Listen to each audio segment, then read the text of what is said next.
Au HLM, la philosophie du jeu a changé. Désormais aux commandes, une jeunesse dorée, une jeunesse insouciante, décomplexée mais surtout talentueuse.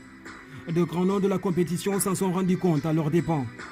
Et sur le chemin qui l'a conduit à la finale, Sompou a quasiment tout balayé. Contre le PSG à leur premier match, ils ont souffert mais le point du match nul est ramené à la maison. Il fallait se ressaisir car le prochain adversaire était gargantuesque. Le derby de l'Est a toujours été chaud, mais depuis quelques années, Sompou a changé de stature. Premier round dans la phase de poule. Djiké est surclassé. Sompou est vainqueur, mais surtout Sompou est en quart de finale. Ils vont retrouver sur leur chemin les vétérans. Les Igourasso n'ont pas su faire le poids. 1-0. Sompou est dans le dernier carré.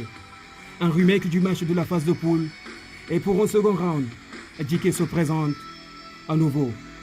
Mais les jeunes doivent désormais retenir la leçon. Cette équipe de Sompou n'est plus la même. Elle a grandi, elle a mûri. Mais surtout, elle est plus forte. Avec le même score d'1-0, Sompou est en finale. Ce sera contre notre mastodonte, Nafa. Mais pour Djiké, le rendez-vous est donné pour le Dan de Mayo. Le renouveau de Sompou est souligné et est remarqué par tous les observateurs du football à Yaoundé. Une charnière centrale composée du vice-capitaine Diadje Samoussa et de son acolyte Bouba Soumaré rend cette défense quasiment imperméable.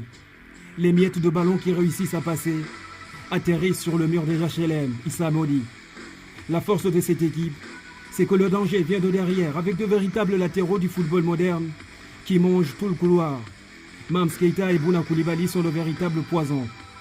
Sous la houlette de l'expérimenté Bakara Sissé, la technicité de Wagi Sibi, Samba Kanté, Issa Pobar et de Demba Kamara fait de ce milieu de terrain l'endroit où le jeu de Sompou prend naissance. En véritable flèche empoisonnée, Kaka Koulibaly, Samoudel et Baba Fofana ne pardonnent jamais les secondes d'une attention des latéraux adverses. Un renard de surface, le petit Bassoulé pointe en serial killer. Le maître a joué, capitaine de l'équipe, est blessé. Mais Bakary est toujours là, se sent où placer les mots, toujours prêt à prodiguer de bons conseils. C'est un véritable leader d'équipe.